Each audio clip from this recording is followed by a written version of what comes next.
Magandang araw po sa ating lahat. Narito ang update sa ating ulat panahon. Ngayong araw ay patuloy pa rin na nakakaapekto ang dalawang weather system sa malaking bahagi ng bansa.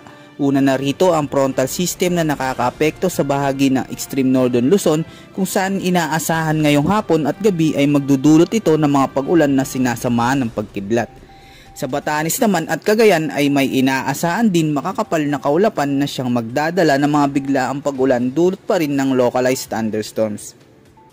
Samantalang easterlies pa rin ang malaking nakakaapekto sa nalalabing bahagi ng bansa kung saan patuloy na mararanasan ang malinsangan at mainit na panahon na may pulupulong pag-ulan sa hapon at gabi.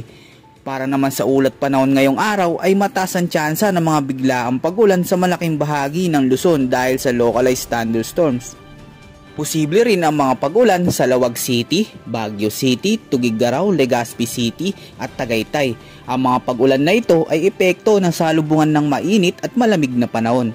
Habang inaasahan naman ang mga isolated rain at thunderstorms sa ilang bahagi ng Mindanao, kabilang ang Tacloban, Iloilo, Cagayan de Oro, Davao, Zamboanga at Cebu City. Samantala, patuloy pa rin nating binabantayan ang sama ng panahon na nasa timog silangan ng Mindanao. Base nga sa pinapakita ng satellite animation ay bagyang bumagal ang galaw ng sama ng panahon na ito pero patuloy pa rin ang pamumuo ng makakapal na kaulapan dulot ng malakas na hangin at malakas na pag-ulan mula sa karagatan ng Pasipiko.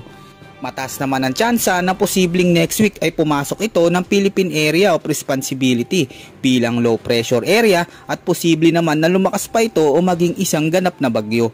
Kung sakali naman na maging bagyo ay tatawagin ito ng Pag-asa bilang Bagyong Agon, unang bagyo na papasok sa bansa ngayong taon. Base sa pinapakita ng track at development ng sama ng panahon na ito ay posible pa itong magbago at kung pupunta ba ito sa direksyon ng Northern Luzon o sa malaking bahagi ng Visayas. Sa ngayon ay hindi pa natin masasabi dahil sa marami pang pwedeng makaapekto dito. Yan ang ating susuriin sa mga susunod nating update. Kung sakaling maging ganap na bagyo at pupunta sa malaking bahagi ng bansa ay posible ang landfall scenario sa kalupaan. Kaya maging alerto at tanda sa posibleng banta ng pagbaha at malalakas na pag-ulan, lalo na sa malaking bahagi ng Visayas at Mindanao. Yan ang ulat panahon sa araw na ito at upang maging alerto at tanda sa anumang panahon lalo na sa mga papasok na bagyo ay manatiling nakatutok sa lahat ng ating update na i-upload. Maging alerto at tanda sa anumang panahon.